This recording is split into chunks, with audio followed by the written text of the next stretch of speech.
Bismillahirrahmanirrahim. Assalamu alaikum, students. Today we are going to discuss one of the masterpieces of post-colonial writings, that is Heart of Darkness by Joseph Conrad, one of the leading novels of 20th century. And we are going to discuss its plot summary and some of the themes in brief. So let's start. What is there in Heart of Darkness?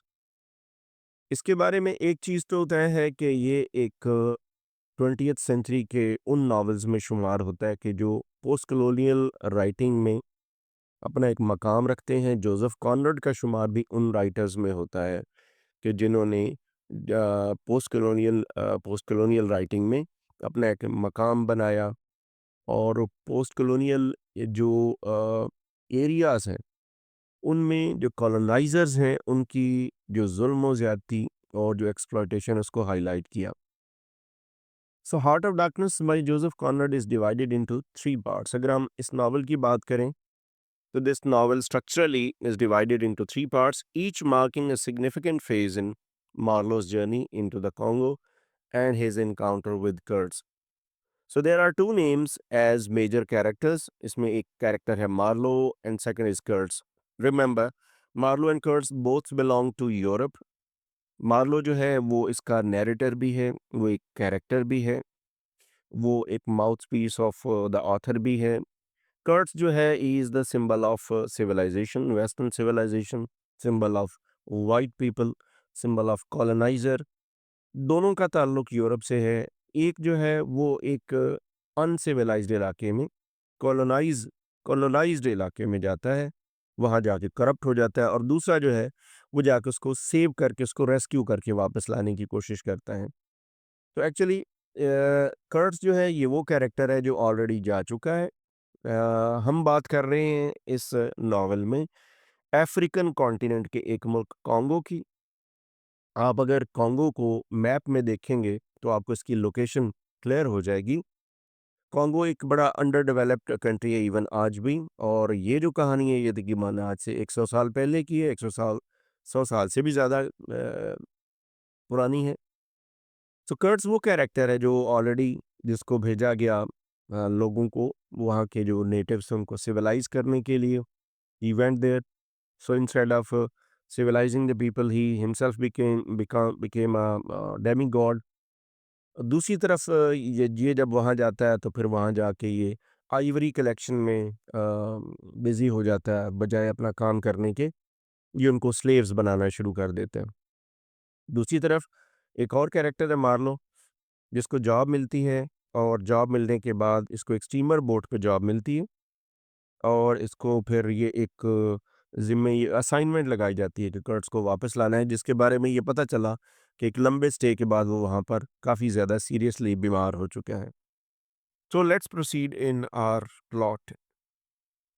Part 1 starts the novel begins. अगर हम novel के start की बात करें तो it begins with an unnamed narrator introducing Marlowe, who is aboard a ship called the Nelly on the River Thames. River Thames a symbol of again civilization. उसके किनारे एक शिप है जिसके ऊपर 4 कैरेक्टर्स बैठे हुए हैं। उनमें से एक कैरेक्टर जो है वो मार्लो है, और वो जो अननेम्ड नैरेटर है इन चारों में से, वो एक कहानी सुना रहा है एक ऐसे कैरेक्टर की अ, जिसका नाम मार्लो है। Marlowe begins to recount his experiences in Africa, setting the stage for his tale। अब स्टार्ट में तो एक अननेम्ड नैरेटर है, फिर ये मार्लो अपनी कैरेक्टर अपनी जो कहानी है ये खुद बताना शुरू करता है। सो ये याद रखिएगा कि ये जो नावल है ये स्टार्ट हुआ प्रेजेंट में, started in present, but then we go into stream of consciousness by using this technique. We go into past and then time and again we come into present. हम past में जाते हैं, past tell जो है, past experiences Marlowe के, वो हमारे सामने आते हैं, और दोबारा से हम प्रेजेंट में आते हैं। तो ये एक आप कह लें कि मॉडर्न जो नॉवल है उसमें एक टेक्निक यूज़ होती है, stream of consciousness, back and fourth movement of human mind. तो यहाँ पर वो यूज़ हुई है। सो अननेम्ड नैरेटर, कहानी शुरू हुई और मार्लो को के हवाले की गई। मार्लो ने अपनी कहानी शुरू की। Marlowe secures a job with a Belgian trading company involved in the ivory trade in the Congo. So Marlowe को एक जॉब मिलती है कॉन्गो में, एक आइवरी जो हाथी दांत की ट्रेड करने वाली कंपनी, उसमें जॉब मिलती है. He describes the company's office in Brussels as a place of deathly silence and bureaucratic indifference, symbolizing the moral decay at the heart of colonialism. Marlowe सबसे पहले बेल्जियन कंपनी जो है उनके ऑफिस ब्रसल्स में जाता है, जहाँ को वहाँ की मिस्ट्री और वहाँ की ब्यूरोक्रेटिक हालात, एक खामोशी और कलोनियलिज्म की जो एक जुल्म है, वो उसको वहाँ पर सेंस करता है, स्मेल करता है. He meets the company's officials who are dismissive and exploitative and learns about Kurtz, a highly successful but mysterious ivory trader stationed deep in the interior. यहाँ पे इसको पता चलता है मार्लो को कि कंपनी के ऑफिशियल्स उसको बताते हैं कि इन्हीं का एक आइवरी ट्रेडर जो है वो ऑलरेडी बहुत सक्सेसफुल है और बहुत deep into the forests of Congo already मौजूद है. और अब आगे चल के ये पता चलेगा कि इसके ज़िम्मे ये जॉब भी है कि एक तो इसने अपने स्टीमर को सँभालना है जिसके कैप्टन के तौर पे इसको जॉब मिल रही है, दूसरा इसने कर्ट्ज़ को वापस भी लाना है. तो मार्लो की कहानी शुरू हुई, बेल्जियन कंपनी में जॉब मिली, उनके ऑफ़िस गया, वहाँ के हालात देखे, उसको नैरेट किया and then move on. He arrived in Africa. Marlowe reaches the outer station where he witnesses the brutal exploitation of native Africans by European colonizers. सबसे पहले वो एक रिवर के ज़रिए वहाँ पहुँचता है कॉन्गो में, उसके सबसे पहले आउटर स्टेशन पे पहुँचता है, जहाँ पे उसको बहुत सारा ब्लैक लोगों को वहाँ पर स्लेव्स बनाया गया होता है और वहाँ पर उनसे काम लिया जा रहा होता है. The land is ravaged and the locals are treated as expendable labour. Locals जो हैं उनको एक लेबरर्स और स्लेव्स के तौर पे उनके गले में चेन्स होती हैं, उनको बांध के रखा गया होता है और उनसे काम लिया जा रहा होता है. He sees the hypocrisy of the civilizing mission as the Europeans engage in greed and violence. यहाँ उसको पहली बार पता चलता है कि जो एक मिशन था ऑलरेडी कॉन्गो में लोगों को सिविलाइज करने का, एजुकेट करने का, वो actually it has turned into a mission of greed, violence, and exploitation. So, the sight of a chain gang of African prisoners and a grove of dying workers highlights the inhumanity of colonialism. ये एक तस्वीर है जो depict करती है किस तरह से उनसे काम लिया जा रहा है, उनको बांध के रखा गया है, गले में पाँव में चेन्स हैं, वाइट्स जो हैं उनको हाँकते हैं और उनसे काम लेते हैं. ये वो सीन है जो डिस्क्राइब किया मार्लो ने जब वो आउटर स्टेशन पहुंचे.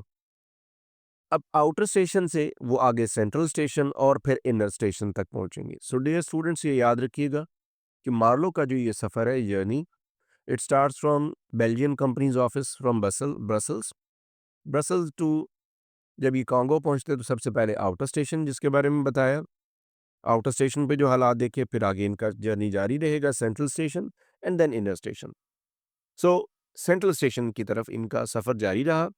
Marlowe travels through the central station where he learns that his steamboat has been sunk.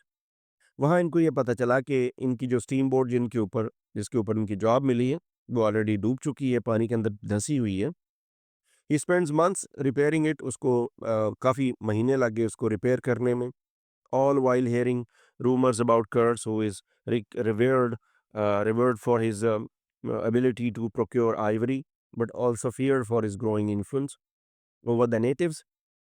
जब वो यहाँ पर रिपेयर कर रहे थे अपनी स्टीमर जो स्टीम बोट थी, तो वहाँ पर उनको बहुत ज़्यादा कहानियाँ सुनने को मिली कर्ट्स के बारे में कि वो बहुत सक्सेसफुल ट्रेडर है, आइवरी कलेक्टर है. इतनी शायद बाकी तमाम एजेंट्स ने मिल के आइवरी कलेक्ट नहीं की, हाथी दांत इकट्ठा नहीं किया जितना अकेले कर्ट्स ने किया. यहाँ पर उनको ये कहानियाँ मिल रही हैं. So the manager of the central station and other Europeans are suspicious of Kurtz and resent his success. So वहाँ पर jealousy भी है और they are suspicious of the success of.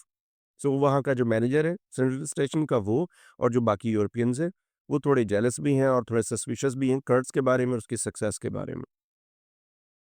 Marlowe begins to feel a growing fascination with Kurtz, whose reputation looms larger as he hears more about him. यहाँ पर थोड़ी सी inspiration भी जो कर्स है उसके बारे में पैदा हुई मार्लो के हार्ट में, उनके दिल में. और in the heart of hearts he starts in idealising and he was fond of meeting Kurtz. इतनी कहानियां उन्होंने सुन ली। यहाँ तक पार्ट वन मुकम्मल हुआ। सो हमारा पार्ट वन हमें लेके पहुंचा सिर्फ सेंट्रल स्टेशन तक, जहाँ तक उन्होंने थोड़े से सीन्स देखे नेटिव्स की स्लेवरी के और कहानियां सुनी about Kurtz. Part two, their journey up the Congo River forms the central part of the novella as he moves closer to the meeting Kurds and confronting darkness within himself and the colonial enterprise. अब ये journey है, it is symbolic as well। वो इस तरह से कि एक तरफ तो मार्लो को ये लग रहा है कि वो सफ़र कर रहे हैं from central station to inner station steamer में, और जुल्म और ज़्यादती वो अपनी आंखों से देख रहे हैं। दूसरी तरफ मार्लो के अंदर ये एक इंटरनल, एक इनर, एक आप कह लें कि कॉन्फ्लिक्ट भी चल रही है, जो उनको ये रियलाइज़ करवा रही है कि जितने भी कॉलोनियल पावर्स हैं, ये अपने अंदर एक ख़ास तरह की सैवेजरी लिए हुए हैं। Instead of civilizing, instead of caring about the natives, those who are not civilized, उनको एजुकेट करने के बजाय, उनको उनके लाइफ़स्टाइल को अपलिफ्ट करने के बजाय, उनके वसाइल को लूटने के लिए ये तमाम बाइट्स जो हैं यहाँ पे इकट्ठे हुए हैं। Steamboat journey, Marlowe along with a crew of Europeans and Africans sets off the up the Congo River। इनका रिवर Congo River में अपना सफ़र जारी है। The journey is eerie and foreboding with the dense jungle and oppressive silence creating a sense of isolation and danger। अब ये पूरा जो journey है ये एक बड़ा मिस्टीरियस सा जर्नी है। दोनों तरफ, उस दरिया के दोनों तरफ घना जंगल है, और रिवर जो है उसका पानी भी ब्लैक है, और ओवरऑल हर तरफ डार्कनेस वाला माहौल है, और लोग जो हैं वो भी ब्लैक हैं। तो ये ओवरऑल एक बड़ा हार्ट ऑफ डार्कनेस टाइप की जो सिचुएशन है वो बनी हुई है। The jungle is described as a living malevolent force and Marlowe feels increasingly cut off from civilization। तो मार्लो को ये खुद फील हो रहा है कि वो सिविलाइजेशन से कट के इस डार्कनेस के अंदर एंटर होने जा रहे हैं, पेनिट्रेट कर रहे हैं। So the journey becomes a metaphor for a descent into the primal and uncivilized aspects of human nature। So ये मैं बता चुका हूँ कि ये एक सिंबॉलिक है कि सिविलाइजेशन से सैवेजरी की तरफ जो सफ़र है वो किस हालत में हो सकता है। ये इनका स्टीम बोट जर्नी है। ये स्टीम बोट है, इर्द-गिर्द का आप हालात देखें, स्मोक है वो भी ग्रे कलर का, पानी का जो दरिया, अगरचे ये एक पिक्चर जो है ये ब्लैक एंड वाइट है, लेकिन आपको ये एक माहौल को समझने में थोड़ा हेल्प करेगी। Along the way, Marlowe and his crew encounter native villages and witness the effects of European exploitation। यहाँ पर उन्होंने villages देखे तबाह हाल, और वहाँ पर उनकी exploitation देखी whites की। The natives are portrayed as both mysterious and menacing, reflecting Marlowe's own ambivalence about the colonial project। At one point, the steamboat is attacked by natives। इसी टाइम पे कुछ natives ने arrows फायर किए और इनके ऊपर हमला हुआ, एंड हेल्म्समैन इज़ किल्ड। और उनको ले जाने वाला एक जो है बोट को चलाने वाला एक आदमी जो है वो नोट लोकल जो नेटिव था वो मारा जाता है। Marlowe is shaken by the violence and the realization that the Europeans are intruders in a land they do not understand. यहाँ पर आकर उनको ये जो एज यूरोपियंस की इंट्रूडर के तौर पे उनकी आइडेंटिटी है वो रियलाइज होना शुरू हो जाती है। Now, with the passage of time, he is approaching towards Kurt's station as they near the inner station। ये last station जैसे मैंने बताया। Marlowe's fascination with Kurtz grows। He hears more about Kurt's extraordinary abilities and his influence over the natives who seem to worship him as a god।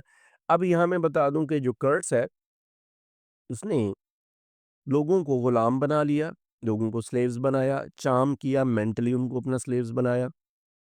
उनका उनकी खोपड़ियों के मीनार बनाए, उनको sacrifices, जैसे आपने बहुत सारी हिंदू मिथोलॉजी और भी जो लोकल जो ट्राइबल सिस्टम में देखा होगा, गॉड्स के लिए जो कुर्बानियाँ दी जाती हैं और लोगों को कुर्बान किया जाता है on the altar of gods, उन लोगों को वहाँ पर ख़त्म करके उनकी खोपड़ियों के मीनार भी बनाए और लोगों को चार्म किया। सो एक यूँ समझ लें कि लोगों के माइंड्स को काबू किया हुआ उन्होंने। Marlowe begins to question the nature of Kurt's power and the moral implications of his actions। और अब उन कर्ट्स की उस पावर के बारे में वो सोचना शुरू कर देते हैं कि जिसकी मदद से उन्होंने लोगों के माइंड को काबू किया।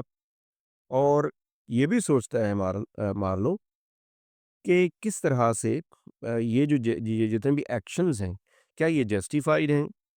ही senses that Kurtz represents both the pinnacle of European ambition and its ultimate corruption. So Kurtz is the symbol of European ambition on the one hand and ultimate corruption found in the Europeans.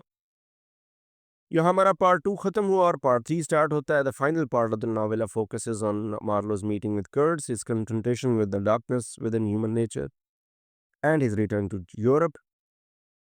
कर्ट्स से meeting हुई at the investigation. Marlow finds Kurtz gravely ill and mentally unstable. यहाँ पर आके उनको पता ये चलता है कि इधर स्टेशन पे कि मार्लो जो है वो बहुत शदीद बीमार है और बहुत ज़्यादा मेंटली अनस्टेबल हो चुके हैं। Kurtz has become a godlike figure to the natives, engaging in brutal rituals and amassing vast amounts of ivory. Despite his descent into madness, Kurtz retains a powerful eloquence and charisma. Marlowe is both repelled, fascinated by him, recognizing that Kurtz embodies the extremes of human ambition and moral corruption. यहाँ वो उनका जो original real power है वो देखते हैं कि लोग उनको जब वो वापस लाने की कोशिश करेंगे तो लोग वहाँ रेजिस्ट करेंगे।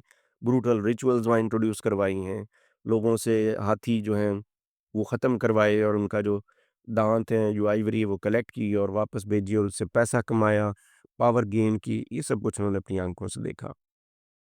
Kurtz is taken aboard the steamboat to be transported back to civilization, but he is too ill to survive the journey. यहाँ फाइनल डेज चलते हैं कर्ट्स के। वापस लाने की कोशिश की लेकिन वो बहुत बीमार थे। Before he dies he utters his famous last words, the horror, the horror. जब वापस लाने की कोशिश की तो वापस नहीं आ सके, उनकी डेथ हो गई। और at the time of death Kurtz के मुंह से जो अल्फाज थे वो थे the horror, the horror. These words haunt Marlowe as they seem to encapsulate the moral emptiness and savagery that Kurtz has encountered within himself and in the colonial enterprise.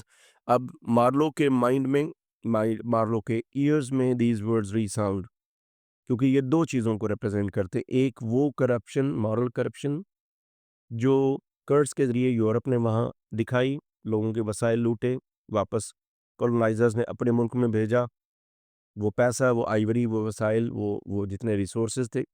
और secondly उन लोगों के माइंड को charm किया और बजाय ये कि उनको सिविलाइज किया जाता, उनको अनसिविलाइज बनाया गया, उनको स्लेव्स बनाया गया और उनके माइंड्स को काबू करके, ओवर पावर करके, डोमिनेट करके उनको स्लेवरी और मजीद स्लेवरी की तरफ उन्होंने धकेल दिया। So Marlow is left to grapple with the meaning to of Kurtz life and death as well as his own complicity in the horrors he has witnessed.